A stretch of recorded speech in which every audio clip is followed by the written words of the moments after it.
here. We need to excuse Mr. Porter and Commissioner Barfield and Mr. Briggs, right? Is that correct? Is that everybody? Okay. So moved. Second. All those in favor say aye. Aye. Okay. And I need a motion to adopt the agenda. So moved. Second. Okay, thanks. Just a point of privilege before we start. It's, I believe, 1 year that the GAC has now been in operation. Is that correct? So big wahoo cheer. So, wow. Yay. And so we hope to have like 25 more years plus. Okay. Moving on to the minutes. The minutes, yep. The minutes from our prior meeting, September 13th, are in your packet. And if there's no discussion, we'll take a motion to approve the minutes. So moved. Second. All those in favor say aye. Aye. All right. And public comments, so no public comments today? Okay, and I would like to recognize we've got some members from the Rock Hill community here today, so thank you for joining us, and we look forward to hearing you speak next month. Yeah. Okay, thank you. All right, presentation, John, do you want to lead this off? Yeah, sure, I can.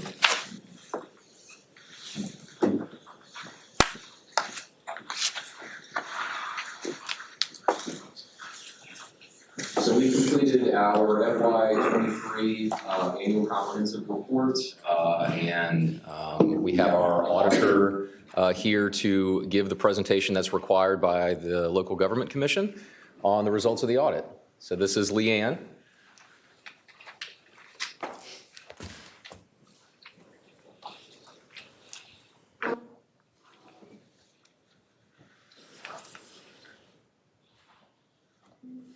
Oh, sorry, not the right one. Huh? Yeah, you told me it was only in the agenda. I don't have a second. That's okay, Oh, okay. that's okay. It's right there. Oh, okay, that's just that's the financial statements. Okay. Well, my name is Leanne Bagasala. I am an audit director at Malden's & Jenkins. This is our second year serving as your external auditors. And today I'm going to present to you the results of the fiscal year 2023 audit that we just completed.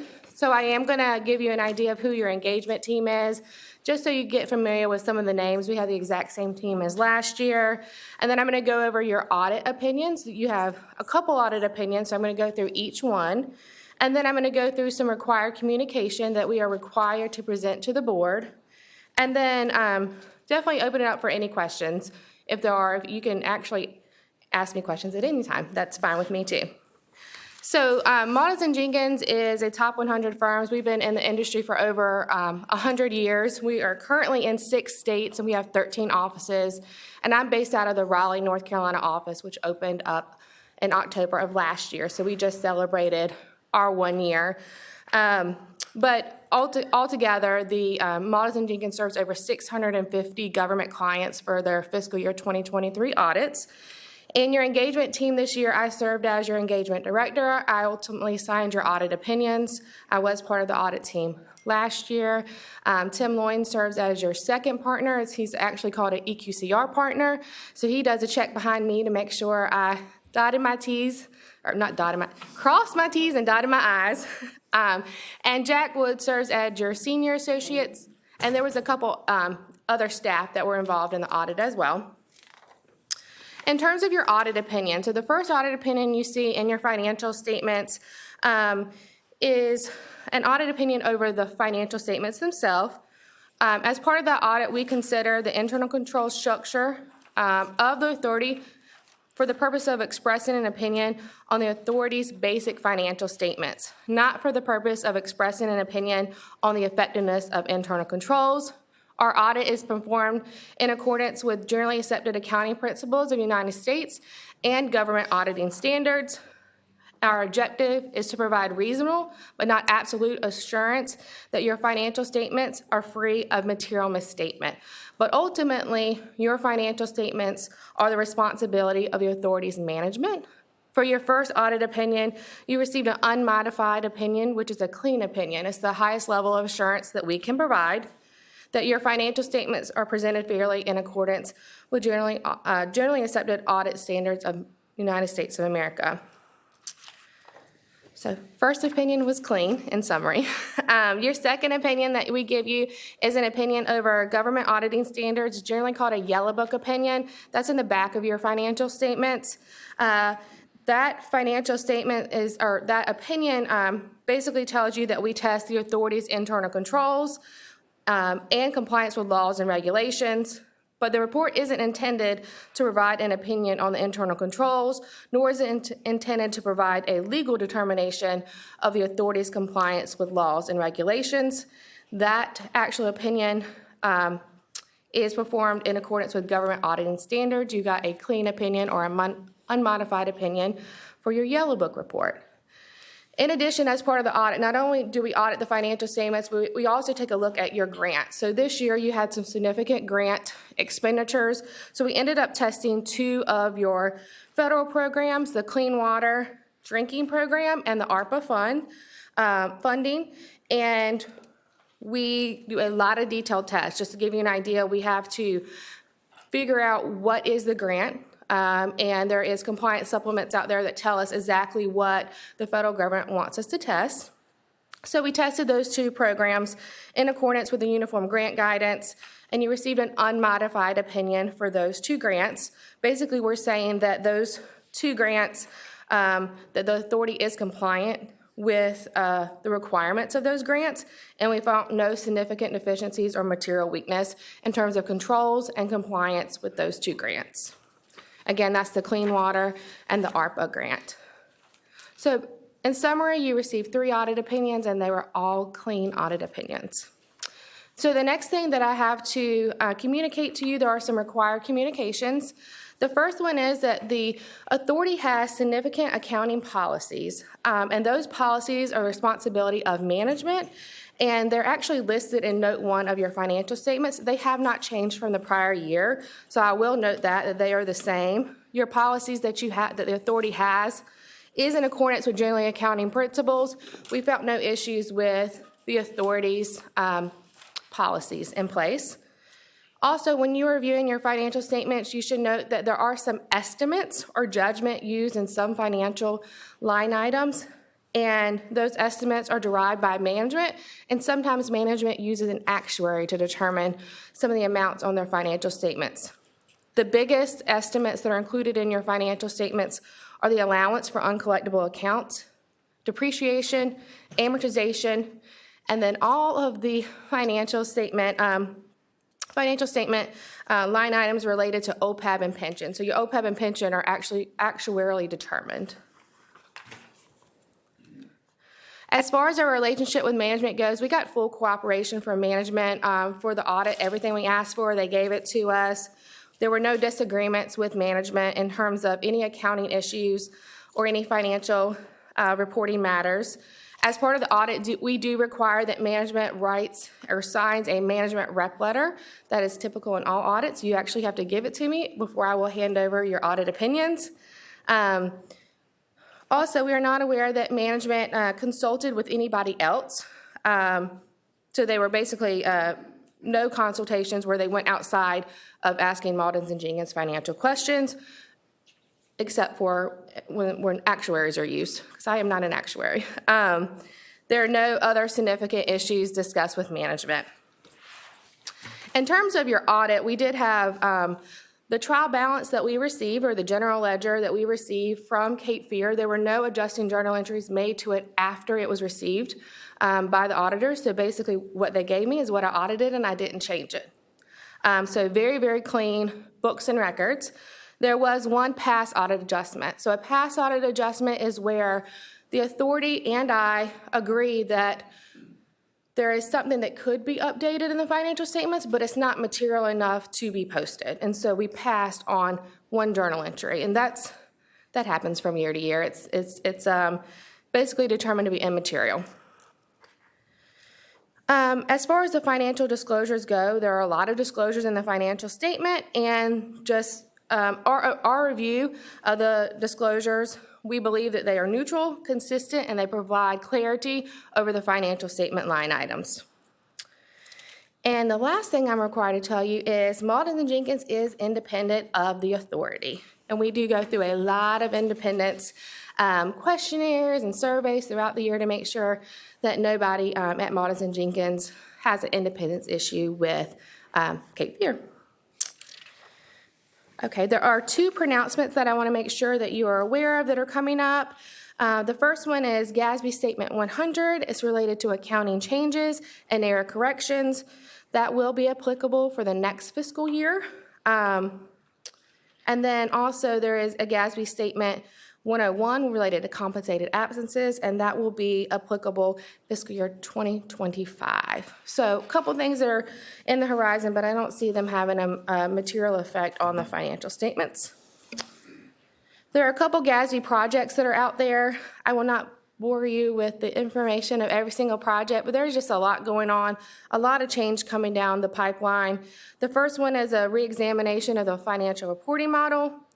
There's a project related to revenue and expense recognition, and also related to going concerns, uncertainty, and severe financial stress. So a lot of projects going on. They take years to come out with new information. So those are still ongoing. We talked about them last year, and they're still going on. So also, if we had my slides up, you would know that we do offer training. We've been doing training for over 13 years for our government clients. They're quarterly trainings. I just talked to last month that your finance folks or people with their CPA license can attend for free. That just gives you an opportunity to get your continuing education, and we do those quarterly. And that is all that I have. Does anybody have any questions? I have one. Sure. You mentioned that we had audits of our two types of federal grants. This year, we received a state grant. We're applying for local grants. So it's entirely possible we may have 3 or 4 types of grants to audit in the next cycle. Yes, yes. I was just talking with finance about one of the state grants that are coming up, and whether that would be up for audit. From a state grants perspective, if you spend over $500,000 for a state grant, you automatically are getting an audit for it. That's the threshold that we look at. And for a federal program, it's $750,000. Now there are some coming down the pipeline. Those levels are actually going up. So the federal regulation is actually going up to 100 or $1 million. But yes, every year we go in and we look at what's called your CFPUA. It's your schedule of federal and state awards, and we go through that and we have set criteria of what grants do we have to audit. So yes, you could have multiple being audited next year if you got new funding. And I do actually have a follow-up question. This is your second year with us. Any differences between year 1 and 2? No, so for year one is, I would say it's always difficult, the first audit, just trying to understand all the systems. We do a lot of process walkthroughs, trying to understand how does the authority do their job. What is the process for a cash receipt? How does it go from being received to hitting the bank statement? So the second year is a lot easier in that we have that knowledge and background. We find no issues with the authority's controls that we did test. So very good, sound financial systems and processes that are in place. The only thing that we had different this year is we had the implementation of GASB 96 that we had to review. Any other questions from the board? Okay.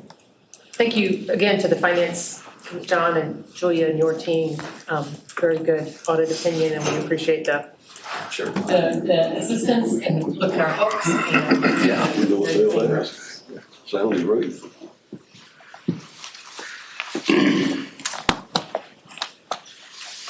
I think that's it for presentations. Moving on to the consent agenda, we've got 4 items on the consent agenda. Any questions, comments? Not Second. All those in favor say aye. Aye. Moving on to new business, administrative report. I just have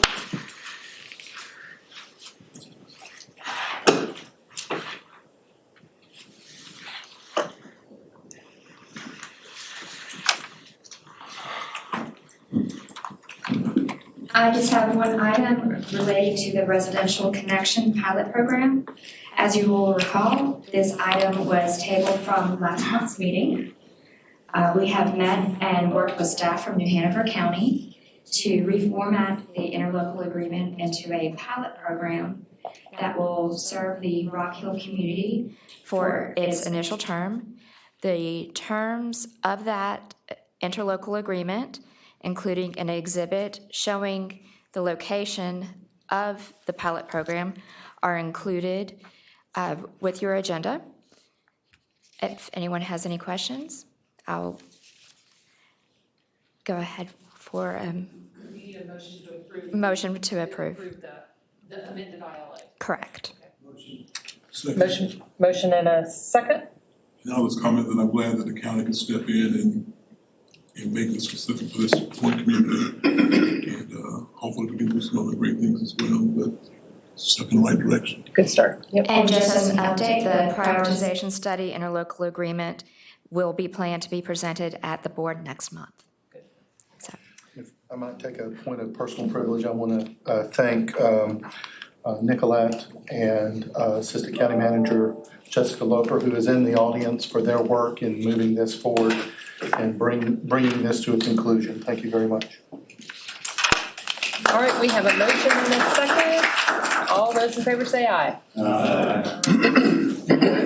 All right. ILA is passed. Moving on to the executive director. We have before you the energetic report, the safety report, the environmental report, and the strategic plan update. Staff stands ready to answer any questions. Just a couple of clarification. On the key indicators, I noticed the regulatory compliance. We had 58 additional inspections over last year's at the same time. Is that any kind of an indicator that caught our eye? Is that a matter of new businesses opening up or just catching up? Or what? I'll ask Deputy Executive Director of that to step forward and give her a thought on it. Walk over, it's next forward.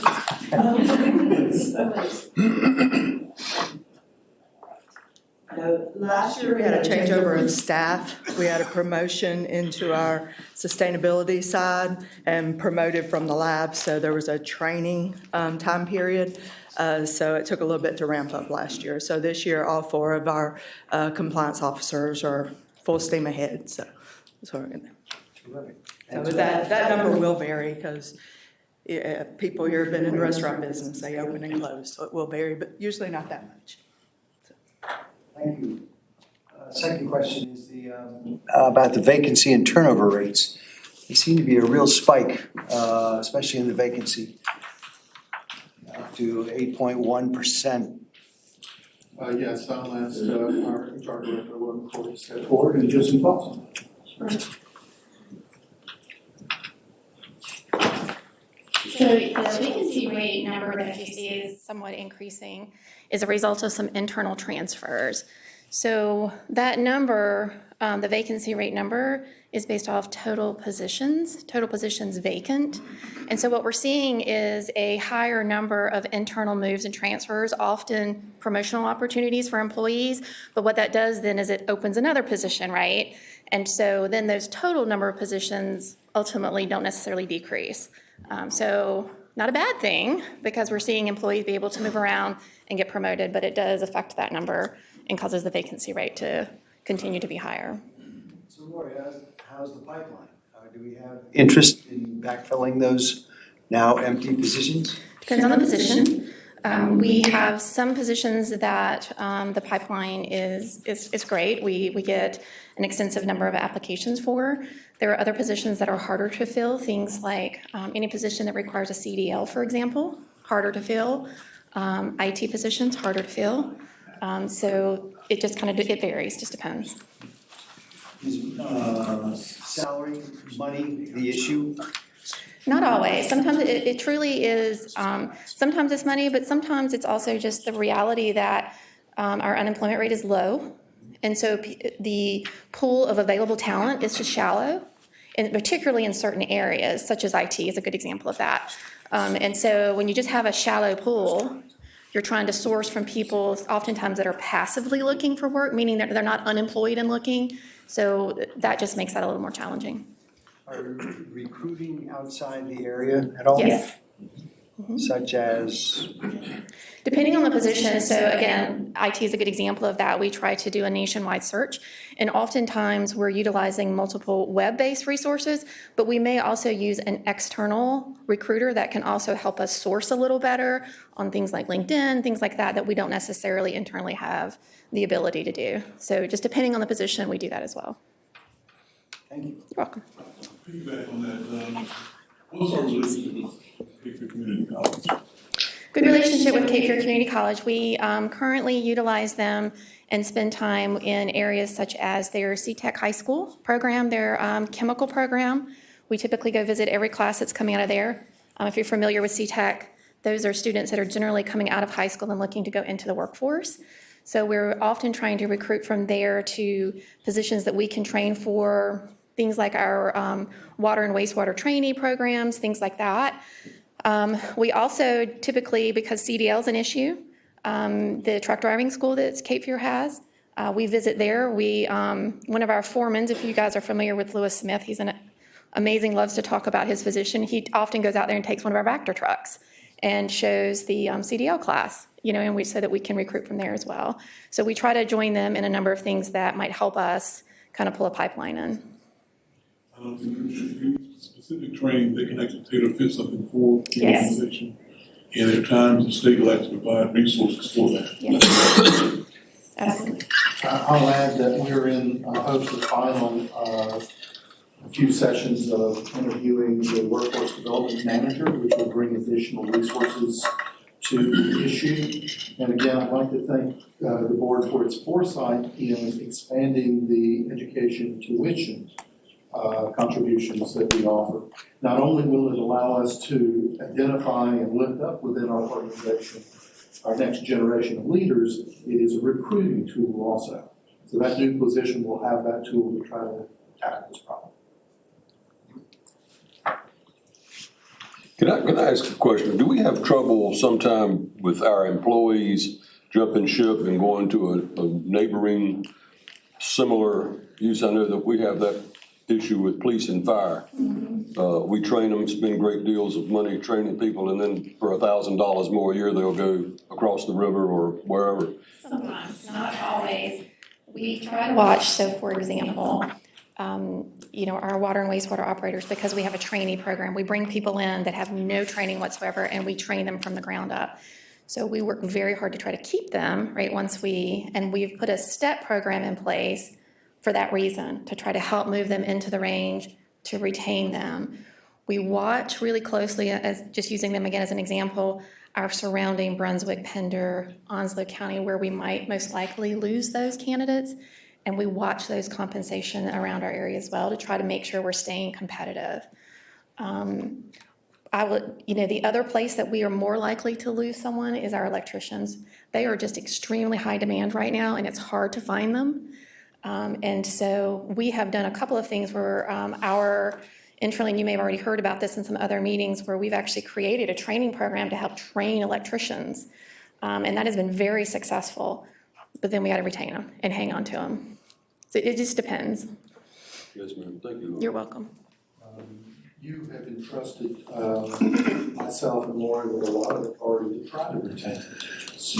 I will share with you that you will see in your future budget, if all things remain equal and things look good, a proposal to develop an incentive for certification programs for those that want to have trade certifications but do not want to go back to college, say, to acquire a associate's degree or bachelor's degree. So your stipend is targeted for those that want to go back and get broader higher education.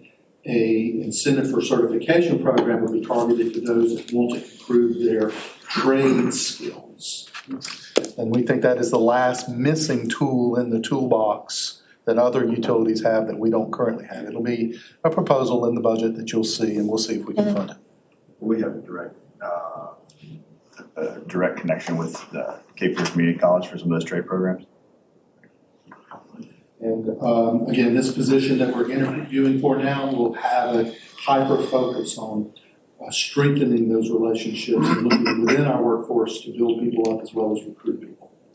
I also like to note that we are losing some high-level folks. You may have heard that we've lost 2 people out of the sustainability program, and that's a relatively small program to begin with. So we've got to pivot a little bit and provide back services to that until we can find some talent to replace those highly talented and rare individuals.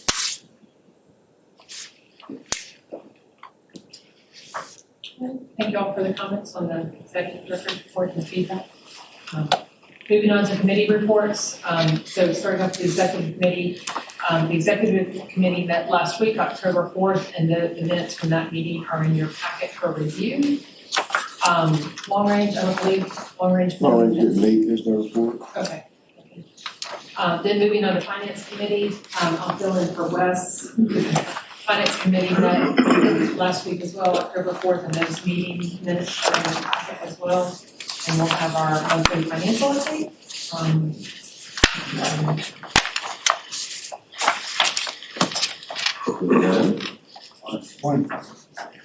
Here's a look at 2 months through the fiscal year. This is as of August 31st. You can see the operating side of the house here and the capital side of the house. Again, we kind of separate these two.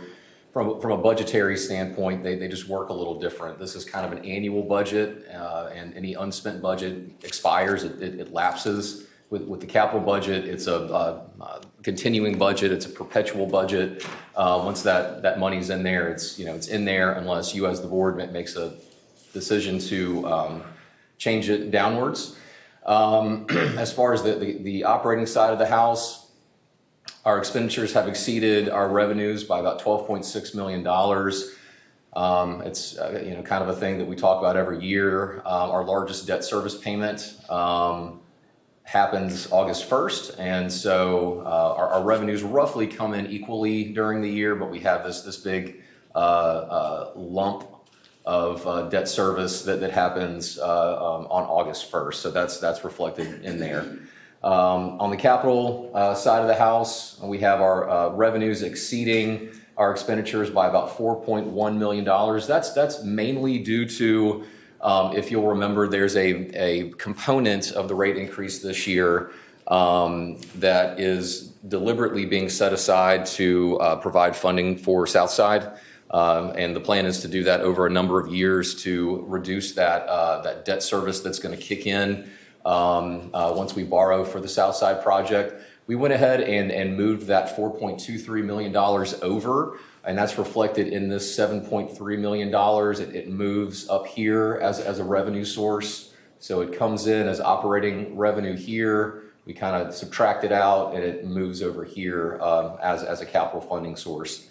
Where that kind of ends up is in this number. I think the battery's kind of running out on this, but it moves into this capital reserve number right here. So that 4.23 went right into there. In terms of total fund balance, we're at about $80.8 million, $80.8 million, and you can see the different restrictions and commitments and assignments. This debt service restriction is a little lower than it normally is, and that's just because it's been kind of cleared out from that large debt service payment that was made on August 1st. Here's our total for capital reserves that I just mentioned. We have a little bit out in committed fund balance for carry forwards. These were things that were ordered with FY23 funds, but for one reason or the other, some kind of lead time, something like that, they're not going to be delivered until FY24, this current fiscal year. We have our assignment for capital projects. This is the fund balance that's out in our capital projects that is from transfers of operating revenues over to the capital funds that has not been spent.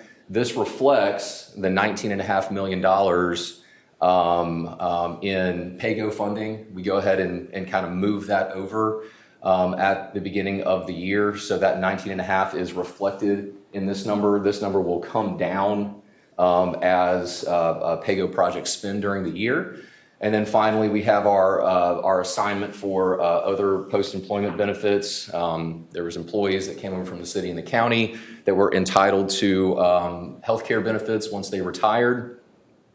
There was an initial amount of money based on an actuarial study that was contributed by the city and the county back when we were formed. That balance is now down to about $755,000.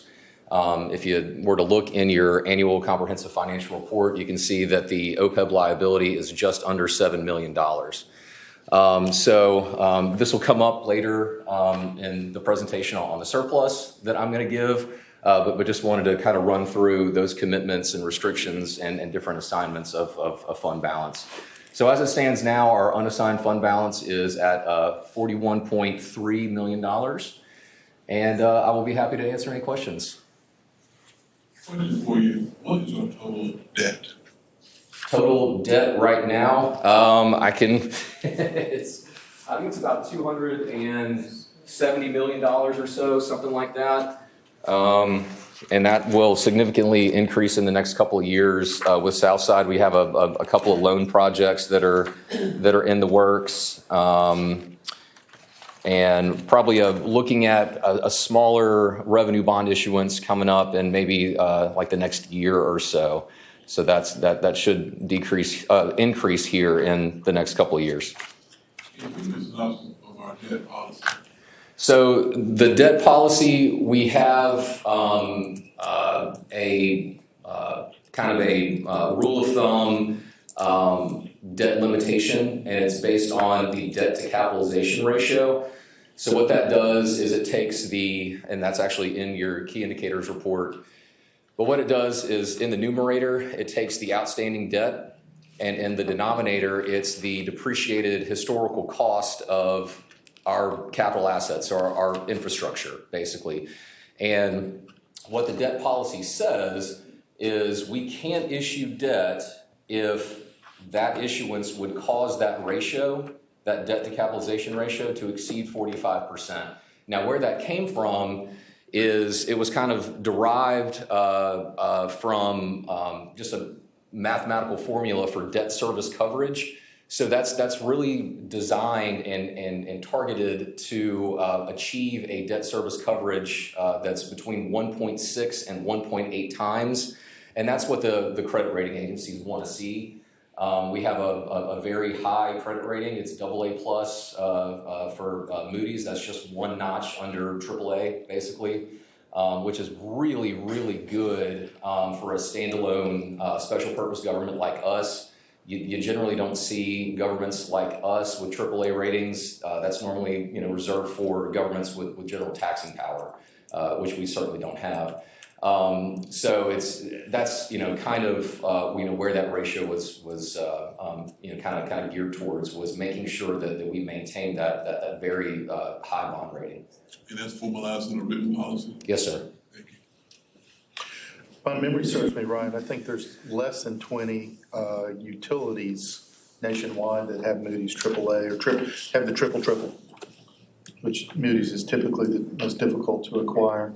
Raleigh was the 14th or 15th 6 years ago or 7 years ago.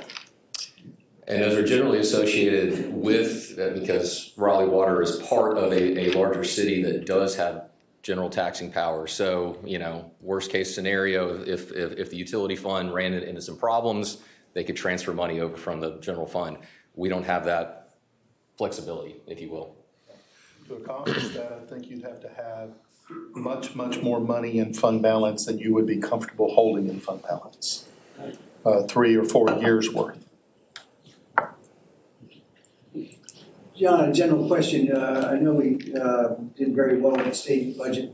We have a couple of large pots of money going down. Where should we look on your monthly statements going forward? Will there be a separate accounting, a separate page, a separate line item? How should we look at that to see how that's being spent? Well, we can certainly come up with a separate report if there's specific information or more detailed info that you want on those, but generally where that's going to show up is it's going to show up in your expenditure numbers when we spend it, because it's on a reimbursement basis, and it'll be exactly offset up here in this grants line. So, in this grants line right here. So, that over the next couple of years, that'll be a relatively large number. I think it might be helpful, at least for me, if we had a separate line item for state grants. Sure. And that'd be a useful reminder as to see the flow of that money. If you can add that. Or maybe a slide that's specific to grants, expenditures, and revenues. You're looking for a way to track, the flow in and out to see how much remains. Yeah, because I we see can- a huge success with those monies, and I want to be able to weigh them. We can break it out by project, and for those projects that are grant funded, we can kind of show that, what the expenditures for each of those projects are and the grant monies that we use to fund this. We can certainly do that. If I can take a point of privilege, I'll share with you that we're something of a victim of our own success.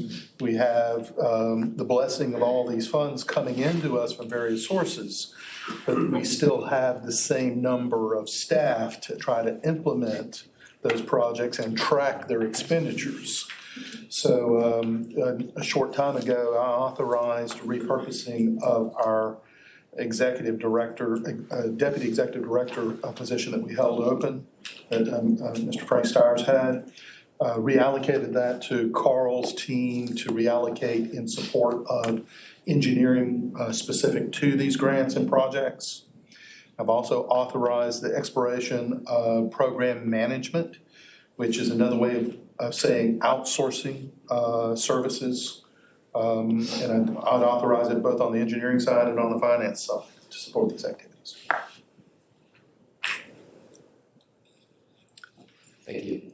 Great. Thanks, John.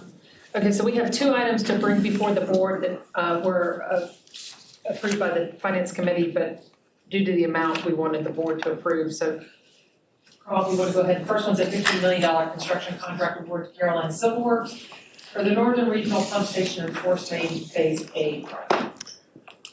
Thank you. This particular project is the second part of a much larger project to eliminate capacity limitations in our wastewater conveyance system, as well as supporting long-term growth in the northern part of New Hanover County. Last month, the board approved Phase B of this particular initiative. This is Phase A. There was an ARPA funding support on this overall project. All those funds were allocated last month to Phase B. So this Phase A is supported by CFPUA funding. There is a map in your packet, but essentially it is upgrading a pump station, an existing pump station between Blue Clay Road and Castle Hayne Road on North College, and then about 30,000 feet of sewer force main along North College Road, taking a right onto North Carr Avenue to connect to the project that was approved last month. We advertised this particular project, got 3 very good bids. Carolina Civil Works was the low bid at the indicated amount, and we have sufficient funding and recommend approval. Overall, this project will take about 2 years to complete. Any questions, comments? Motion for approval? Second. All those in favor say aye. Right. The next item is a $520,000 engineering contract amendment to McKim Creed. It goes along with this Phase 1, so that's why the 2 were brought before the board. Yes, this is the engineering, construction administration, and construction observation services that McKim Creed engineers will provide for this project. McKim Creed was the design engineer, and this is an amendment to their contract for these services. And again, there's sufficient funding in the project account to absorb this amendment. Motion to approve. Motion and a second. All those in favor say aye. All right. Thank you very much, Carl. Before Carl leaves, I want to spring a question on. The board may have heard that New Hanover County received $45 million for water and sewer projects. We assume some of that is for the partnership projects that are associated here. Do we know when we'll see the cost estimates for the partnership projects for the county? We were just reaching this week the 60% design level for those projects. The original estimate from a year or so ago was about 23.5 million. We'll be getting updates from our engineers on where we are today at roughly a 60% design, and then again by the end of this year for the 90% design. So that's a gentle way of laying the groundwork to say it's probably not going to be $23.5 million. Just as our original estimate wasn't what we'd hoped it would be, and we invested more. This board invested more as part of the budget. So there'll probably be a gap. Fortunately, the delegation has stepped forward to help offer some resources to consider for that gap. Thank you, Cole. The last item on the Finance Committee agenda is the designation of the fiscal year 23 operating surplus. And my apologies, we don't have the presentation that we're able to put on the screen back here. But if you'll turn with me in your board packet, hopefully everyone has the board packet, to page 225, and you can maybe follow along with me. I'll give you a chance to do that. So what item is this on the agenda? It's under Finance Committee, item 5. It's page 225 in the board packet. Sorry about that. 8B35B. So now that we have the audit all wrapped up, we can feel comfortable in actually declaring what the excess of revenues, our operating revenues are, or were, excuse me, over our operating expenditures for FY23. We ran through this presentation with the Finance Committee. Just thought it was important to kind of run through in a visual kind of manner, just kind of the thought exercise and some of the concepts behind what we're aiming to do with the surplus. So again, surplus it's like a one-time revenue, right? And it falls under our one-time revenue policy. Best practice says that, you really shouldn't fund ongoing expenditures, so recurring expenditures with a one-time revenue, because once that one-time revenue source is gone, you have a hole to fill, right? And that would mean a rate increase or some kind of, cut to expenditures, something like that. So if you'll go with me to page 226, just kind of wanted to walk you through, surplus, kind of in the context of what we're facing with this Southside project. So funding for Southside, it's really like climbing a hill, a steep hill. And there's really only two ways to make that exercise easier. That's to, kind of build a ramp. So you're not, faced with a steep ascent, kind of in a compressed time frame. And the other way that you can do it is you can, take measures to lower the height of the hill, right? And if you go to our the next slide, we're kind of doing that. That's what our plan in terms of those, 4.5, as it stood at budget time last year, is really aimed at doing. We're gradually taking rates up. We're building that ramp. And then also what we're doing is we're lowering the height of that hill, because some of the funding from those rate increases is being set aside into a capital reserve to fund the Southside project, which reduces the amount of debt that we're going to have to issue for that project, which reduces the amount of debt service that is going to kick in. So that's going to reduce the height of that hill. So if you go with me to the next slide, this is this yellow line that you see that I've kind of overlaid from the previous slide, this is a scenario, just kind of a simplified scenario. If we were to use surplus to maybe delay, taking rates up, you can see so we've taken rates up in year one. So between FYX1 and FYX2, we're leaving rates flat. That's why you see that flat line between FYX2 and FYX3. And what that basically does is it gives you a shorter amount of time to climb that hill. So it's a steeper slope relatively, right? So you can see that yellow line is relatively steeper than that gray line. The other thing that's happening too is because we've left rates flat in that year, and we've used the surplus to accomplish that, we're not putting as much into the capital reserve for Southside, meaning that the debt service is going to be relatively higher. So we're actually raising the height of the hill. And so what we're going to be faced with is relatively higher rate increases over a shorter period of time. Okay? So if you go with me to the next slide, really a more sustainable approach is to use this one-time revenue source to decrease our ongoing expenditures, okay? And if we do that, and so let's just suppose we're going to take that surplus money and dedicate it to the capital reserve for Southside, well, that results in the height of the hill being even lower than the gray line. You can see that the blue line out in FYX6 is lower than the gray line. And that's because that debt service requirement doesn't have to be as much because we're not debt funding as much. And so what that does is it makes the slope of that blue line less steep than the gray line. So what we're talking about is lower rate increases than, and we'll call it 4.5%, but what we're talking about is rate increases that are something lower than 4.5%, okay?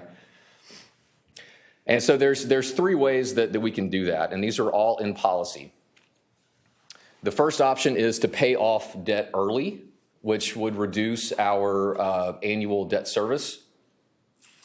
The second option is essentially the same thing, but just kind of approaching it from the other way.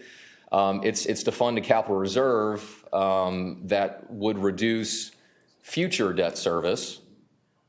So we're not issuing as much debt as we otherwise would have, which reduces that future debt service.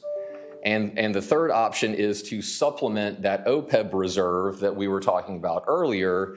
Currently, that's not baked into rates because there's a dedicated pool of money to fund those benefits. Once that money's out, we would have to bake that into the rate calculus, right? So what we're recommending is to declare a surplus for FY23 of $9,368,581. And for it to be distributed as follows, taking $1 million of that and supplementing the OPEB reserve, that's that option 3 above, and excuse me, I'm on page 230 now. And then the remainder, the $8,368,581, putting that into the Southside Capital Reserve that would reduce the amount that we would need to issue for Southside and lowering that future debt service requirement. Again, both of these things are aimed at lowering the height of the hill. It's a less steep incline, to get there.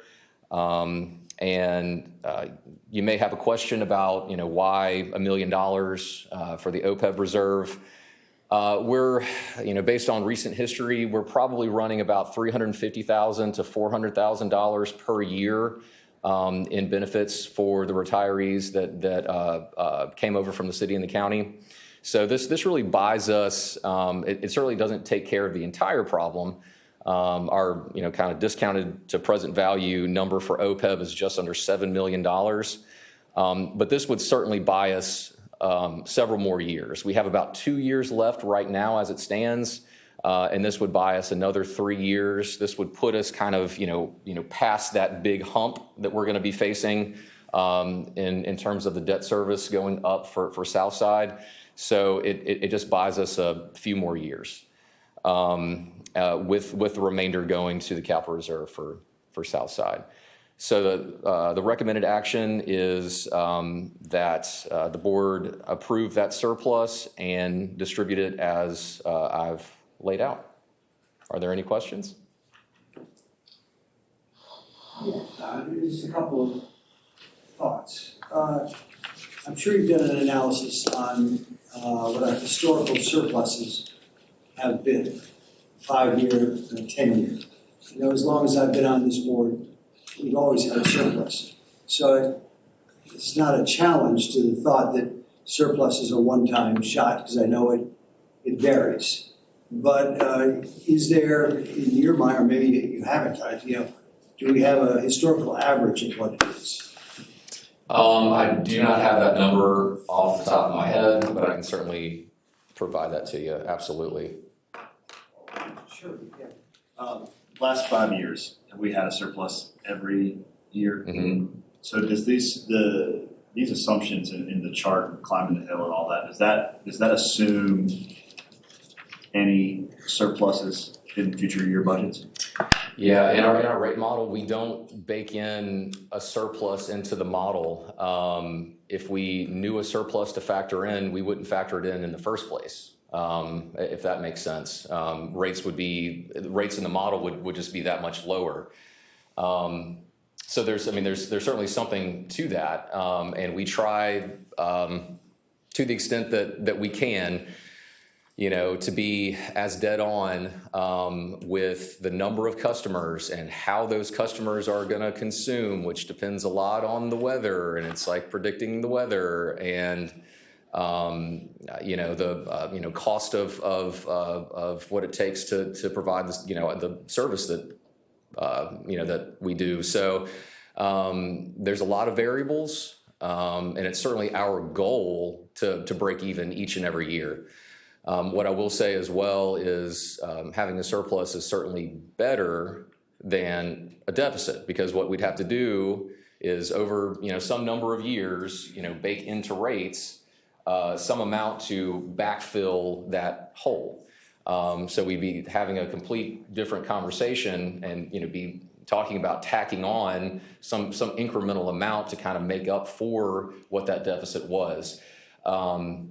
So what this policy is really all about is, given that we want to break even, okay, is that when we don't, it's about using this funding in a way that is going to save all of our customers money going forward. Because I will say, during that 5-year period, there's a period where we didn't raise rates at all. So, recognize that we haven't increased rates every year that we've had a surplus. There was a long period where rates were flat. Mm-hmm. So just recognize that. John, a second question. And I'm just curious, because you do this every day, I don't. But I've focused on the OPEB issue. Why wouldn't we pay off the $6.9 million in 2023 dollars?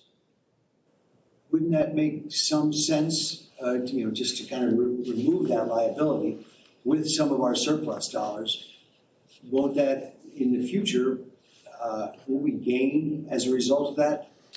I think there's a case to to do it. I think with Southside on the horizon and coming quicker with every day that passes, I think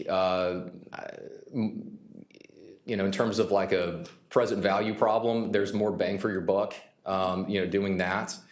I think what we'd be talking about is taking $6.9 million of the surplus and letting it sit earning the assumed discount rate, right? That's in the report over something like 30 years. So I think this is certainly a more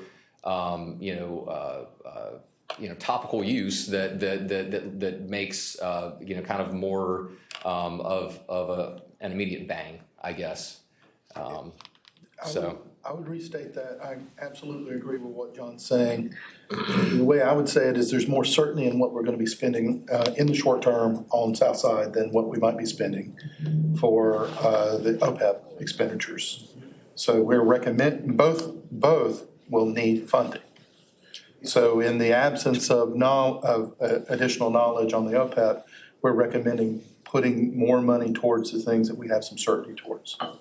And actually moving the decision for raising additional funds for this OPEB commitment to outside of that 4-year window we told you.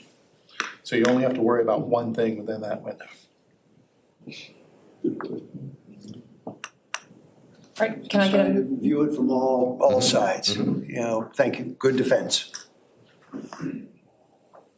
I know it's kind of hard to forecast.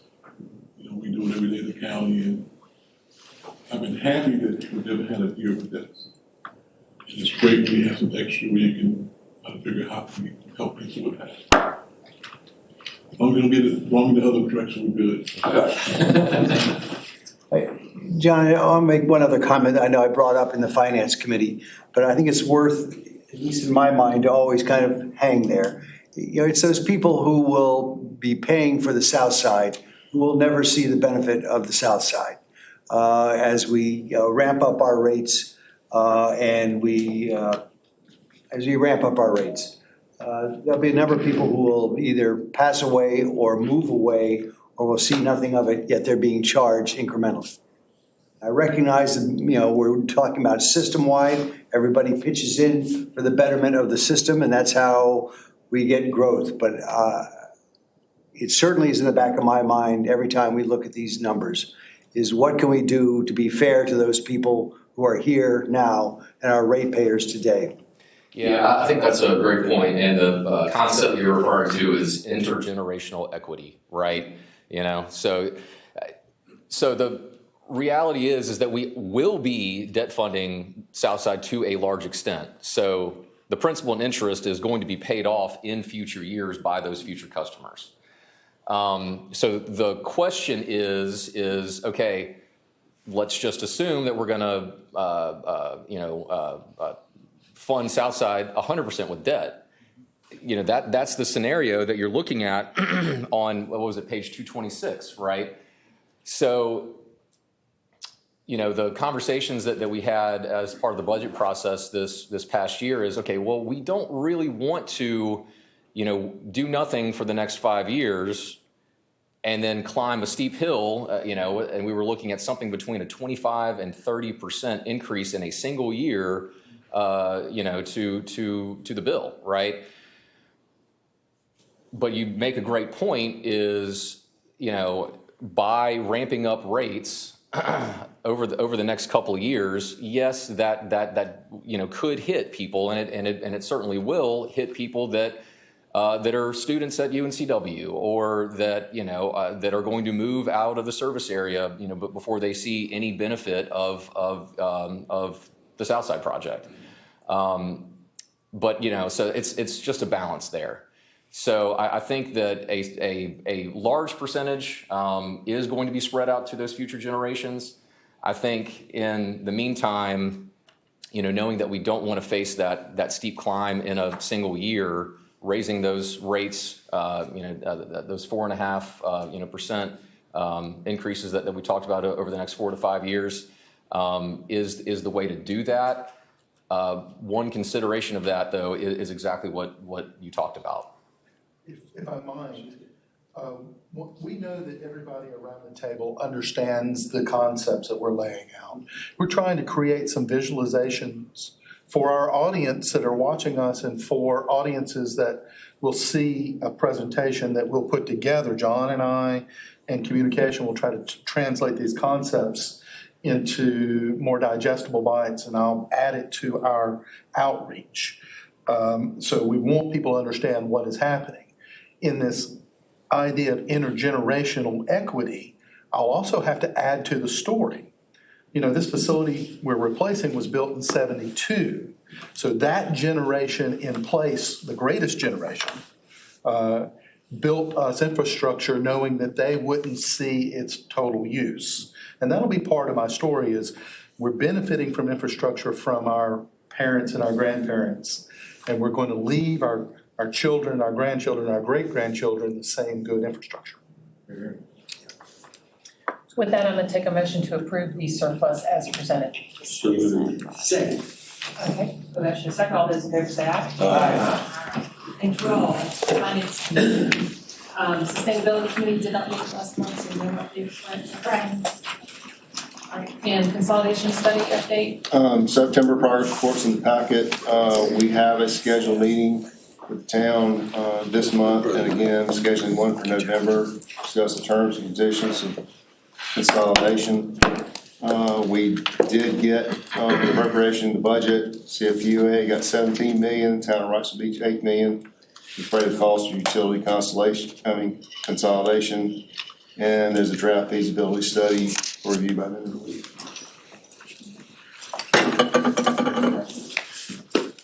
Any old business to come before the board? Any last questions, answers? I will add for the board just a reminder about the annual CFPUA employee picnic on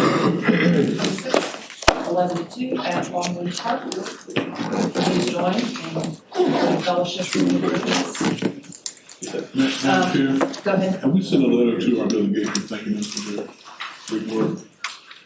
We have not, and that is something that we as staff have neglected to bring forward in consideration.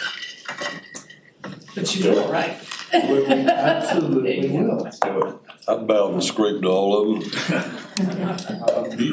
While we're speaking on the topic, I'd be remiss if I didn't know that you have a board member who was very much involved in part of that appropriation. Mr. Hackney was instrumental in ensuring that we had $18 million for the extensions. Of course, we need to thank the delegation who wanted to step forward, Mr. Hackney, and then explain the legalities of various situations.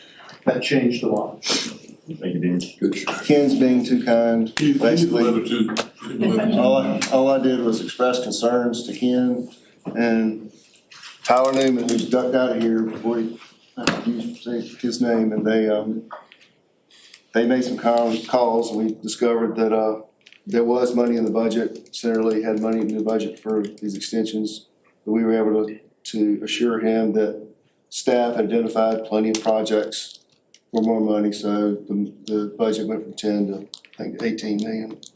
So we can get to work. To add to that, the community and Commissioner Barfield's definitely needs to understand how monumental this is. You know, that type of stuff can go under the radar real easily, but it is monumental. Speaking to kids and grandkids, future generations, and this is a big step. And we have some communications coming. Right. No doubt. Think about my dad and Buckle Shields. I think we had a delegation here. My dad probably said, we brought y'all water to the county standpoint way back when, being visionary. You know, just read something from Buckle Shields recently kind of talk about that same thing as well. And go back to the greatest generation, making things available for all of us here and looking on past leaders that put things in place is pretty cool. Funny day that day. Do we have anything for closed session? No items for closed session. All right, with that, I'll Motion take to adjourn. second. All those in favor say aye. All right, thank you all. See you in